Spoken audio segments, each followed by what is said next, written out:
नमस्कार, मी अनुराधा नामजोशी. मी मुंबईहून आली आहे. यूट्यूबवरती पॉडकास्ट अमुक-तमुकचा पॉडकास्ट बघत असताना मला भाग्येश कुलकर्णी सरांचा पॉडकास्ट मी बघितलं डायबिटीसवरचं.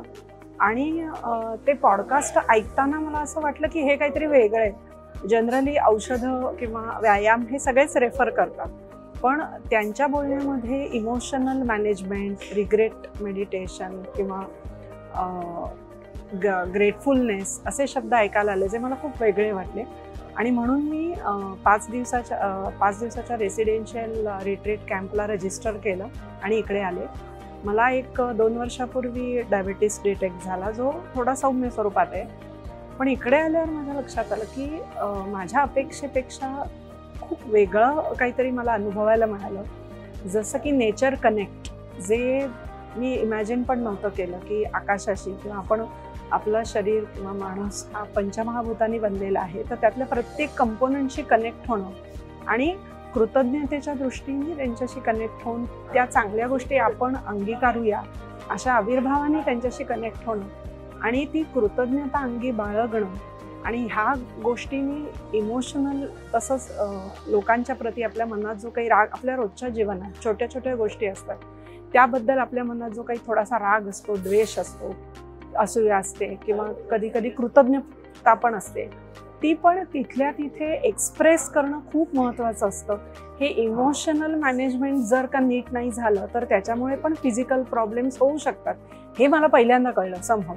आणि ते नेचर कनेक्ट आणि इमोशनल मॅनेजमेंटच्या, इमोशन्स मॅनेज करायच्या दृष्टीने वेळच्या वेळी एक्सप्रेस होणं, कृतज्ञतेसाठी सुद्धा, आणि राग आला तर लगेच समोरच्याला माफ करणं, सॉरी म्हणणं, इगो न बाळगता, ह्या गोष्टींनी ओव्हरऑल जो तुमच्या हेल्थवर परिणाम होतो त्यांनी खूप गोष्टी सुलभ होतात आणि त्यांनी पण तुमचे आजार कमी व्हायला खूप मदत होते. हा होलिस्टिक अप्रोच मला खूप आवडला. इथे आल्यावर मी खूप एन्जॉय केला आणि सगळ्यांनीच आम्ही एन्जॉय केला. आम्ही कधीही नाचलो नव्हतो, ते आम्ही अतिशय आनंदाने मोकळे होऊन सगळ्या प्रकारचे लोक, वेगवेगळ्या वयोगटातले, वेगवेगळ्या बॅकग्राऊंडमधले एकत्र होऊन नाचलो, अजिबात न लाजता, आणि मोकळे झालो इमोशनली, फिजिकली.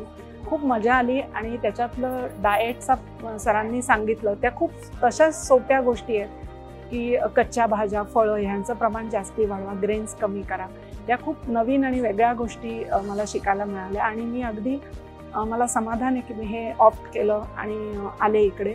तर माझा सल्ला राहील की तुम्ही पण एकदा वेगळ्या प्रकारचा हा गोष्टी ट्राय करून बघा. आणि मला तर असं वाटतं, डायबिटीस डिटेक्ट होईपर्यंत वाट बघायची गरज नाही आहे. चांगलं आयुष्य, हेल्दी आयुष्य जगण्यासाठी आधीसुद्धा तुम्ही या गोष्टी फॉलो करायला सुरुवात केली तर त्याचा नक्की बेनिफिट होईल. रोग होईपर्यंत वाट बघायची काहीच गरज नाही. थँक्यू.